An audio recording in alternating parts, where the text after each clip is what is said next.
আকাশ বলে, এই নে দিদি, দেখ তোদের সব বাসন কোসন এনে দিয়েছি। আকাশ দা, প্রথমে কাঠগুলো এখান থেকে সরিয়ে অন্য জায়গায় রেখে জায়গাটা ফাঁকা করে নেই, তারপরে টেন্ট তৈরি করব। তারপরে আকাশও এখান থেকে কাঠগুলো সরিয়ে জায়গাটা পরিষ্কার করে নেয়। এই তো, বেশ, টেন্ট তৈরি করা হয়ে গেছে। কি মজা, কি মজা! ও রানী দিদি, এসো এসো এসো। এই বলতে বলতে খুশি তো টেন্টের ভেতরে ঢুকে পড়ে। পিয়া দিদি তোমরা তাড়াতাড়ি চলে এসো। এই তো ভাতটা হয়ে গেছে, এবারে নামিয়ে নিই। তারপরে মৌসুমী এইভাবে ভাতটা নামিয়ে নেয়। হ্যালো ফ্রেন্ডস, হাসি খুশি ড্রয়িংস আমার ইউটিউব চ্যানেলে আপনাদের সবাইকে স্বাগত জানাই।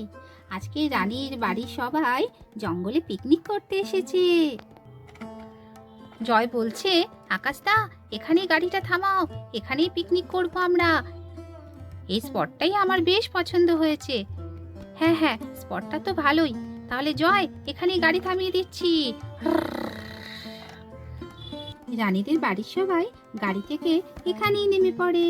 আকাশ বলে, কি গো মৌসুমী, জায়গাটা পছন্দ হয়েছে তো পিকনিক করার জন্য? হ্যাঁ হ্যাঁ, বেশ ভালোই হয়েছে, কিন্তু তুমি তো বলেছিলে কাছে হবে, এ তো বেশ অনেকটাই রাস্তা আসতে হলো গো।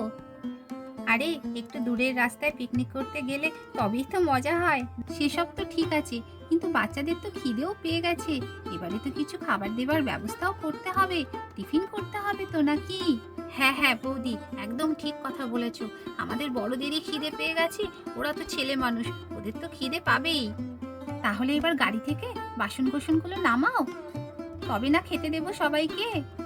হ্যাঁ হ্যাঁ, চলো মৌসুমী, তুমি আর আমি গিয়ে বাসনগুলো নামিয়ে নিয়ে আসি। আরে পূজাদি, এত ব্যস্ত হচ্ছ কেন? আমরা দুটো ছেলে থাকতে তোমরা যাবে কেন? আমরাই বাসন কোসন সব নামিয়ে নিয়ে আসছি। তারপরে আকাশ আর জয় সব বাসনগুলো নামিয়ে নিয়ে আসে গাড়ি থেকে। হ্যাঁ রে মৌসুমী, চাদরটা নিয়ে এসেছিস তো সঙ্গে করে? চল চাদরটা পেতে আমরা বসি এখানে বাচ্চাগুলোকে নিয়ে, ততক্ষণে আকাশ আর জয় বাসনগুলো নিয়ে আসো। বান্টি বলে, বাবা, মা বলছি চাদর পেতে আমরা বসবো, তুমি যে বলেছিলে এখানে টেন্ট তৈরি করবে। হ্যাঁ হ্যাঁ কাকু, টেন্ট তৈরি করবে না? আমরা তো টেন্টের মধ্যে থাকবো রাত্রেবেলা, খুব মজা হবে, সবাই মিলে গল্প করব, খেলা করব। হ্যাঁ হ্যাঁ বাবা, টেন্ট তৈরি করবে না তোমরা? হ্যাঁ রে, নিশ্চয়ই টেন্ট তৈরি করব। এই জয়, চলো বাসনগুলো তাড়াতাড়ি নিয়ে আসি গাড়ি থেকে, তারপরে টেন্ট বানাতে হবে তো। সবাই তো টেন্টের মধ্যেই বসে থাকবো, শুয়ে থাকবো, গল্প করব, তাই না? আকাশ বলে, এই নে দিদি, দেখ তোদের সব বাসন কোসন এনে দিয়েছি, ঠিকঠাক এনেছি তো? দেখে নে। তোরা এখানে টিফিন রান্না বান্নার ব্যবস্থা কর, আমি আর জয় গিয়ে টেন্ট তৈরি করি। তোমরা এখনই টেন্ট বানাবে? কি মজা! আমরাও তোমাদের সঙ্গে কাজ করব, তোমাদেরকে হেল্প করব।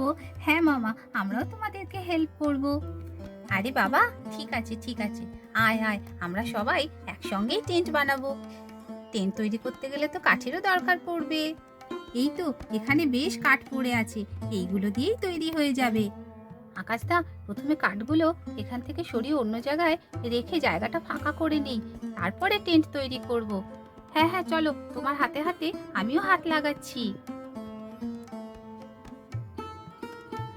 তারপরে আকাশও এখান থেকে কাঠগুলো সরিয়ে জায়গাটা পরিষ্কার করে নেয়। দেখো তো, কাপড়টা ঠিক করে ঢাকা পড়েছে তো? হ্যাঁ হ্যাঁ আকাশদা, একদম ঠিক আছে। এই তো, বেশ, টেন্ট তৈরি করা হয়ে গেছে। এইভাবে আকাশ আর জয় জঙ্গলের ভিতরে সুন্দর একটা টেন্ট বানিয়ে নেয়। যারা তো খুব খুশি। ও কাকু কাকু, আমরা যাই না ওই টেন্টের মধ্যে গিয়ে বসি না? আমরা সবাই ওখানে গল্প করব, খেলা করব।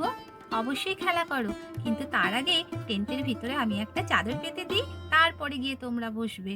তারপরে এখানে পূজা এসে বাচ্চাদের জন্য টেন্টের ভিতরে খুব সুন্দর করে একটা চাদর পেতে দেয়। বাচ্চারা চলে এসো। কি মজা, কি মজা! ও রানী দিদি, এসো এসো এসো। এই বলতে বলতে খুশি তো টেন্টের ভেতরে ঢুকে পড়ে। খুশি বলে, এই হাসি, আয় আয়, তাড়াতাড়ি আয়। পিয়া দিদি তোমরা তাড়াতাড়ি চলে এসো। বাহ, কি সুন্দর হয়েছে টেন্টের ভিতরটা। এইভাবে একে একে সব বাচ্চা এসে টেন্টের ভিতর ঢুকে পড়ে। রানীর মা বলে, মৌসুমী, চল চল, আর দেরি করলে হবে না, এবারে উনুন ধরাই, রান্না বান্নাও তো করতে হবে। হ্যাঁ হ্যাঁ দিদি, চলো চলো। আকাশ বলে, এই নে দিদি, তোদের উনুন ধরে দিয়েছি, এবারে তোরা রান্না শুরু কর। এই তো ভাতের জলটা বসিয়ে দিয়েছি, জলটা গরম হোক, তারপরে চালটা দেব, তাহলে তাড়াতাড়ি ভাতটা হয়ে যাবে। মৌসুমি বলে, দিদি ভাতটা হয়ে গেছে মনে হচ্ছে, একটু দেখে নেই। হ্যাঁ, এই তো ভাতটা হয়ে গেছে, এবারে নামিয়ে নেই।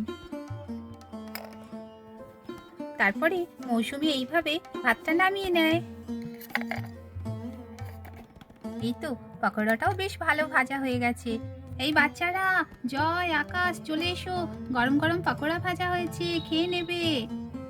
তারপরে রিয়া এখানে গরম গরম পকোড়া খায়।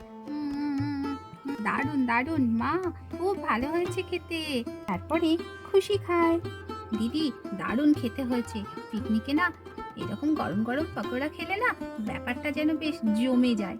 তারপরে এখানে চিকেনও রান্না কমপ্লিট হয়ে যায়। এই তো ভাত চিকেন সব রান্না হয়ে গেছে, এবারে সব বাচ্চাদেরকে দিয়ে দিই, আমরাও খেয়ে নিই, খিদে পেয়েছে, দুপুরও হয়েছে অনেক।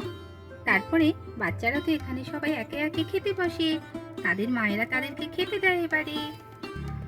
এই নাও রানী, একদম ভাত নষ্ট করবে না, সব ভাত সবাই খেয়ে নেবে, কেউ কোনো খাবার নষ্ট করবে না। এই নাও বান্টি। ও মামা, চিকেন দাও না মা আগে। হ্যাঁ হ্যাঁ দিচ্ছি, ভাতটা আগে দিয়ে নিই, তারপরে চিকেন দিচ্ছি। বাচ্চারা তো সবাই চিকেন খেতে খুব ভালোবাসে। এই নাও চিকেনটা নাও। কি সুন্দর চিকেনের গন্ধ উঠেছে, খুব ভালো লাগছে, খেতেও নিশ্চয়ই খুব ভালো হবে। বাচ্চারা তো এখানে এইভাবে আনন্দ করে খেতে থাকে। তাহলে দর্শক বন্ধুরা, আজকের গল্প এই পর্যন্ত। যদি গল্পটি আপনাদের ভালো লাগে তাহলে অবশ্যই একটা লাইক শেয়ার করবেন আর চ্যানেলটিকে সাবস্ক্রাইব করে আমার পাশে থাকবেন।